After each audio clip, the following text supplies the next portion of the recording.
মোটু পাতলু কার্টুনের স্টুডিওতেই পড়ে আছে প্রতিটি চরিত্র। চারিদিকে ছড়িয়ে ছিটিয়ে আছে ক্যামেরা সরঞ্জাম।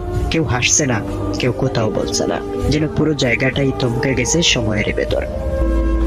যে স্টুডিও একসময় প্রাণ চাঞ্চল্যে ভরা থাকতো, আজ সেখানে শুধুই নীরবতা। এই দৃশ্য এখন ঘুরে বেড়াচ্ছে সোশ্যাল মিডিয়ার এক প্রান্ত থেকে অন্য প্রান্তে। আর সেই সাথে ছড়িয়ে পড়েছে একটাই কথা, মোটু পাতলু আর শেষ।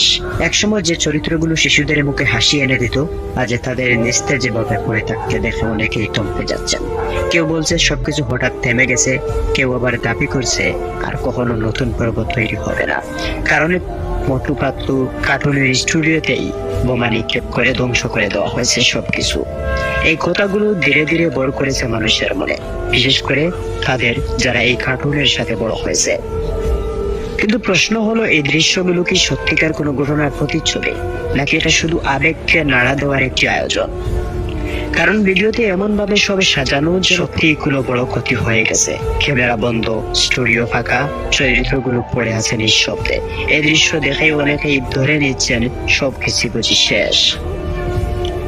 এখন এখানেই আসে সবচেয়ে গুরুত্বপূর্ণ অংশ। আমরা যখন বিষয়টি নিয়ে যাচাই করি, তখন ধীরে ধীরে স্পষ্ট হয় এই দৃশ্যগুলো কোনো বাস্তব ঘটনার দলিল নয়। এটা একটি কল্পনা ভিত্তিক উপস্থাপনা, যেখানে পরিচিত চরিত্রগুলোকেই ব্যবহার করা হয়েছে। যে কাজগুলো দেখে মনে হচ্ছে স্টুডিও বন্ধ হয়ে গেছে, সেগুলো আসলে সৃজনশীল কন্টেন্টের অংশ, অর্থাৎ আর্টিফিশিয়াল ইন্টেলিজেন্স দ্বারাই তৈরি। কার্টুন নির্মাণ একটি দলগত প্রক্রিয়া।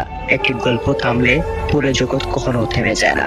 আর এই ভিডিওটি কোনো চূড়ান্ত সিদ্ধান্ত বা ঘোষণার প্রতিফলন নয়। সবচেয়ে দুঃখজনক বিষয় হলো, এই ধরনের দৃশ্য অনেক সহজেই মানুষের অনুভূতিকে প্রভাবিত করে, বিশেষ করে যখন বিষয়টি শৈশবের স্মৃতির সাথে জড়িত থাকে।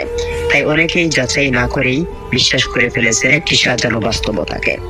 আমাদের মনে রাখা উচিত, কার্টুন কোনো বাস্তব চরিত্র না, এটা সম্পূর্ণ এডিটেড। একটা কার্টুনকে তৈরি করা হয় গ্রাফিক্স এর মাধ্যমে ডিজাইন করে, কোনো প্রকার বাস্তবে তাদের অভিনয় করানো হয় না। সবশেষে আমাদের একটা কথাই বলা উচিত, কিছু ভিডিও সত্যের জন্য নয়, এগুলো তৈরি হয় অনুভূতির উপর প্রভাব ফেলতে। আর সেই জায়গাতেই দর্শকদের সচেতন হওয়া সবচেয়ে বেশি জরুরি।